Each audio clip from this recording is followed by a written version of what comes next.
السلام علیکم ورحمۃ اللہ وبرکاتہ۔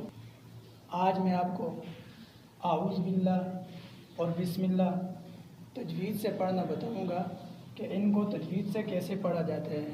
اکثر اوقات ہم لوگ اس میں لاپرواہی کرتے ہیں، جس کی وجہ سے ہماری اعوذ باللہ اور بسم اللہ میں بہت ساری غلطیاں ہوتی ہیں۔ ویڈیو آپ پوری دیکھیں، انشاءاللہ آپ کو فائدہ ہوگا۔ اگر آپ چینل پر نئے ہیں تو ہمارے چینل کو سبسکرائب کر دیں تاکہ مزید اس طرح کی نئی ویڈیو آپ کے پاس پہنچ سکے۔ تو شروع کرتے ہیں۔ اعوذ باللہ کو ہم 4 سانسوں میں سیکھیں گے تاکہ ہمارے لیے آسانی ہو جائے۔ اس کے بعد پھر ہم ایک ہی سانس میں پڑھیں گے۔ تو شروع کرتا ہوں۔ اعوذ باللہ، اعوذ، یہاں آپ نے سانس کو توڑنا ہے اور اللہ تعالیٰ کے نام کو باریک پڑھنا ہے، کیونکہ اللہ تعالیٰ کے نام سے پہلے با کے نیچے زیر ہے۔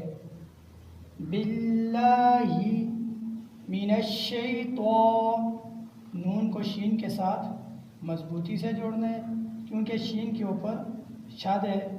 من الشیطان الرجیم، یہاں پر بھی ہم نون کو را کے ساتھ مضبوطی سے جوڑیں گے کیونکہ را کے اوپر شد ہے، اور وقف کرتے وقت آخر میں میم کی آواز آئے۔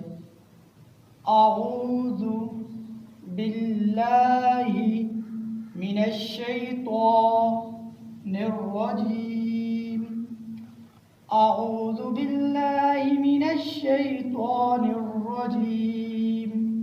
اور بسم اللہ کو 3 سانسوں میں پڑھیں گے۔ بسم اللہ، اور اللہ تعالیٰ کے نام کو باریک پڑھنا ہے کیونکہ اللہ تعالیٰ کے نام سے پہلے زیر ہے۔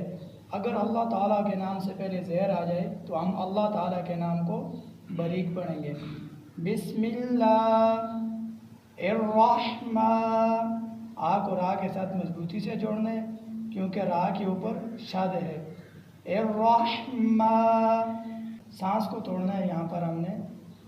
الرحمن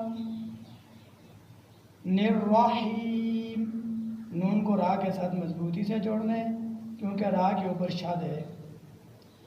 الرحیم، وقف کرتے وقت آخر میں میم کی آواز آئے۔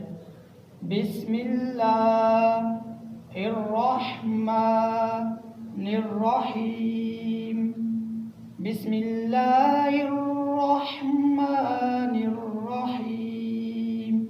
امید کرتا ہوں آپ کو اعوذ باللہ اور بسم اللہ تجوید سے پڑھنا آگے ہوگا۔ دعاؤں میں یاد رکھیے گا۔ اللہ حافظ۔